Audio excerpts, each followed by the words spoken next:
So what do you think of reality TV then? Why do we watch it? Give us a call, 03700 100 444. Our expert guest today on Call You and Yours is Honey Langcaster-James. She's a psychologist. She's worked on lots of reality TV shows, including Celebrity Big Brother and Love Island.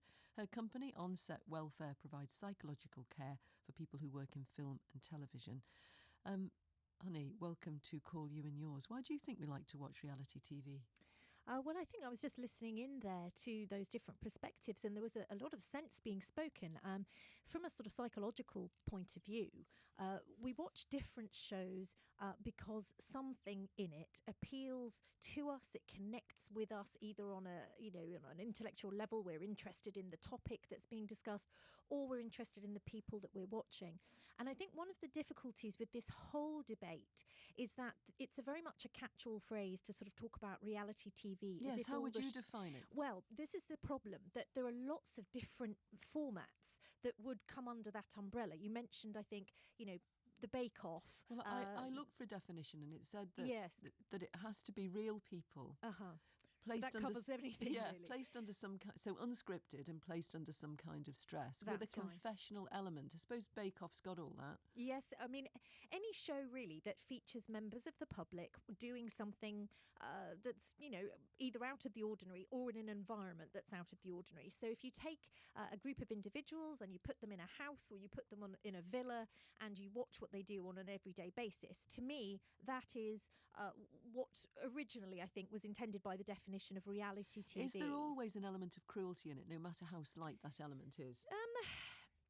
I don't believe there is, no. And that's why, as a company and myself, we choose very carefully the shows that we're willing to work on. Love Island, that's a bit mean, isn't it? The way people couple up and then they bring in someone else and someone gets dumped for someone else. Well, I don't think that's mean, no, because it's reflective. Well, I honestly don't think it's mean. I mean, life's mean, but... I mean, if you've ever been to a speed dating event or whatever, you could say that's mean. But a lot of the people who go on the show generally say that they are looking for a relationship. I think there are always other motivations because you could do that off camera. But I do think that's part of it. And okay. I think if actually I've conducted some research with people who've been on reality shows, and they often say that actually those kind of formats, if you like, make it somewhat easier to engage in a process that in everyday life is actually quite challenging, and you don't always know how to approach someone or how to kind of get to know someone. So you have to look at the positives and the negatives. And it's not for me to defend this sort of genre at all, because there will be people who don't enjoy watching it. There will be people who love watching it. But what it taps into is really quite basic psychology, that, we are naturally interested in the personal lives and the everyday behaviours of other people. And we are particularly interested in their relationships. It's good television for all the usual reasons. It has great casting, great production, great drama, above all, great editing. When Jade Goody was in the Celebrity House, that was in 2002, 10 million viewers, 51% of the available audience were watching it. But if you take, for example, what's happening on Love Island now, there's a girl called Lucy. She coupled up with a man called Joe, and he came across as a bit possessive. Now, that may have been because of the way it was edited. So he was voted out, and she's really upset about that. How do you protect people from entertainment that is at their expense? Well, I think it's about one of the difficulties when you're making reality TV is that you don't know what people are going to say, and you don't know exactly how they're going to behave in that set of circumstances. And sometimes people behave in ways that you wouldn't have anticipated. Well, how do you protect them? You try to do that. Well, there's a number of things that you do. So I can only comment how I work when I work on a show, because I haven't worked on any of the recent series of Love Island. I worked on it in its first incarnation when it was a celebrity-based show. But it's a very similar format, really.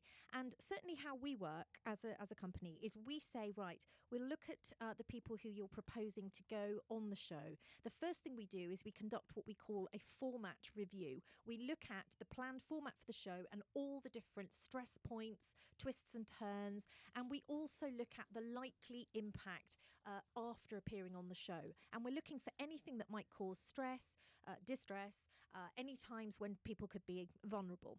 We then build a bespoke psychological risk assessment on the basis of that format. So it has to be relevant to that format. And it might include some standard elements, but it will also include some bespoke elements that fit that format.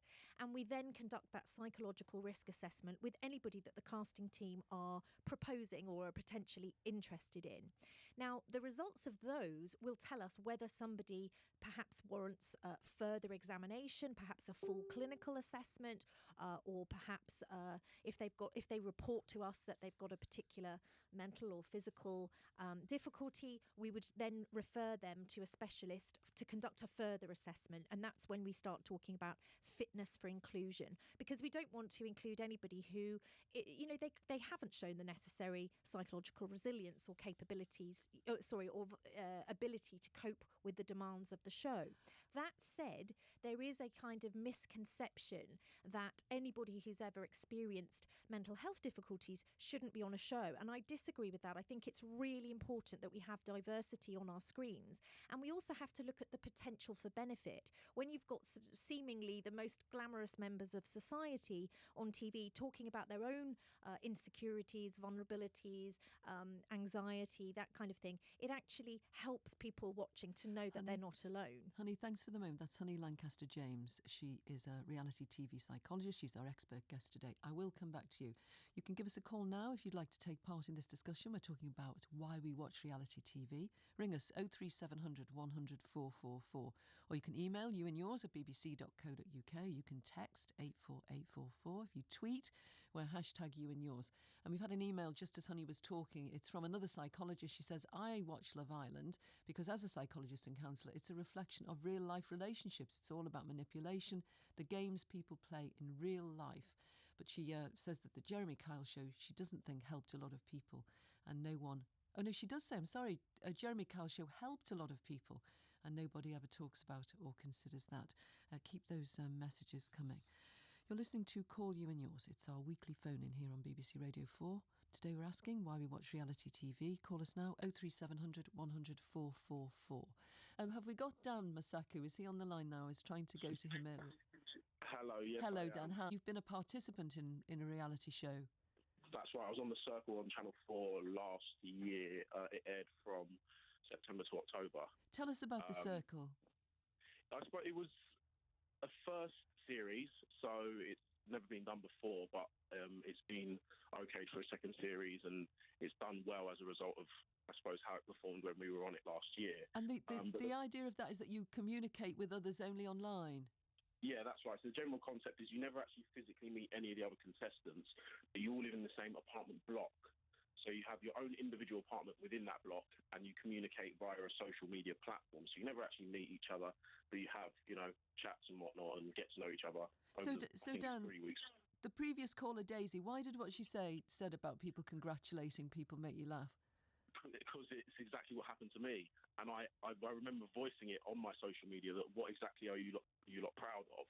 Not that I'm, not happy to be on the show and I'm happy with my experience and all the rest of it. It was fantastic to do, and I know my reasons for doing it. But I think it becomes very dangerous when you place too much, I don't know, what's the word? Too much onus on other people's perception of you. Because why am I proud of you? Why are you proud of me? Like, what have I done that's made you proud? It's a bit... Dan, were you vetted before they let you go on? I mean, did they look into... Of course, yeah. And that's like Honey, who you just spoke to, was actually on my show. She worked right. So last year, I've met her. She was quite involved. And it's interesting that she mentioned about the mental health thing as well, because I actually had a situation... I had depression maybe like 2 years prior to the show, so probably about 3 years. And it was on my record, on my personal medical record. This is something that the show was aware of. So you had to disclose that before you were allowed to go on? Yes, yeah. They were very thorough. So that was disclosed in conversations, and they wanted me to meet with my doctor to make sure my doctor felt it was okay for me to go on. And how... Sorry, I didn't see it. You have to forgive me, but how did it come out for you? Did you do well in the show or not? What happened to you? I made it to the final. I suppose I did as well as any well done. Could really have done on the show, really. So I guess, yeah, I did. I was of the better end of the show, yeah. And what about the aftercare? Was there any? There was some. I mean, it would be very unfair to say there wasn't any, but there was some. I suppose there could have been a little bit more, if I'm honest. But I suppose my experience was quite positive. So I wonder that maybe I didn't get as much aftercare as perhaps other people, because they knew I wasn't doing they knew I was doing fine. But And has it changed? Sorry to interrupt. Has it changed your life? I mean, has it made you into a kind of celebrity, a television performer? Did it do for you what you hoped it would do? I didn't have a huge expectation for the show prior to go on it, to be honest with you, because it was a new show. Generally, new shows don't do well anyway, so I didn't really think there would be a crazy change. But genuinely, it has changed my life. In what way has it changed it? Every time I leave my house, I'm stopped. I'm in the public. People take photos with me. If they're too shy to do that, then I'll probably receive a message on social media saying, "I just saw you here." Dan, and you don't mind that? No, it's nice. I suppose, again, because I think the way I was portrayed on the show was in a nice way, which I appreciate is not always the way. People who approach me or people who message me are always kind and they're always nice. That's lovely. Thanks, Dan. Thanks so much. And Fred Barrett is in Derbyshire. Fred, why do you think we watch reality TV? Well, I think we watch it for the same reason we watch politics or anything like that. We are emotionally programmed, I think, to want to see how other people lead their lives, especially if they're under stress. And I can't see any difference, except possibly snobbishness, why people make a difference between Love Island, I'm a Celebrity, and the news. So, for instance, we've got Boris. What happened between him and his girlfriend. People want to know. They're asking the same questions that they do of the celebrities or the people who appear on the reality shows. Somebody was asking questions of Laura Koonsberg, for instance, and where I saw it in the paper, the comments made were not actually about what she'd been doing, but the clothes she'd been wearing. As though it was all part of the same type of world where people are wanting to be somewhat voyeuristic and see how other people cope. And I'm sure that the people behind Boris Johnson, for instance, will be playing on that for maybe an older, slightly different audience, but it's the same. Do you think we've blurred our distinction then between reality and entertainment so that politics is now sucked in? Oh, gosh, yes, because if you look at the way Jeremy Kyle, Oprah Winfrey and the other people, they are consummate professionals at doing the job, and what they've done is bring out things which are very relevant to one part of the community in the way that maybe the political life brings out things which are relevant to the others. If you look at some of the cruelty possibly, you wonder, does Theresa May now need counselling for the way she was attacked while she was Prime Minister? How has Jeremy Corbyn coped with the two different sides attacking him? I know that they say that it's all Fred, their political job. I'm going to stop you. Same. You made that point really well. Thank you so much for calling. We've got time for one more call. Elizabeth is on a mobile. Elizabeth, why do you think we watch reality TV? Well, first of all, I want to say that I agree with everything that the previous guy has just said. However, for me, it's like a kind of almost cheap theatre. I love it. I absolutely love it. I will stay home to watch Towie or My £600 Life, etc. But it's a secret. It's no longer a secret, but it's a secret. The few of my friends. It's a guilty pleasure. It certainly is. Towie is our guilty pleasure. Elizabeth, and we have thank a wonderful time. Okay, Anne Craig, let's just speak to her before we go. Anne Craig in Liverpool. Good morning. Good morning. Why do we watch reality telly? Well, I think it's a blood sport, to be honest with you. The commercial side of it is anyway. The BBC manages to do reality that doesn't hurt or humiliate or put people under stress. Tries to bring out the best in people. And that's why people watch it, because it's a blood sport. Anne, thanks so much for that. Honey Lancaster-James has been our expert guest today. She's a psychologist who works in film and in television. Honey, the people who make the Jeremy Kyle show have been telling MPs how long it's been going. There were 16 series starting back in 2005. And they say that most guests, obviously they're robust enough to cope. Do you accept that? I have concerns about that particular show. I think it's the right decision that ITV have made to end that particular format. I was actually approached many years ago with a potential view to working in a therapeutic capacity on the show. and it was something that I ultimately chose not to pursue.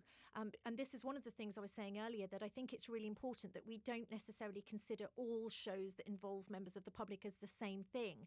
I take a view that it very much depends on the contributor's experience of being on Isn't the show it that true, matters. sorry, that since the contributors want to make a living out of being celebrities, we've got a caller, Ian Hope, he didn't manage to get on, but that's the point he wanted to make.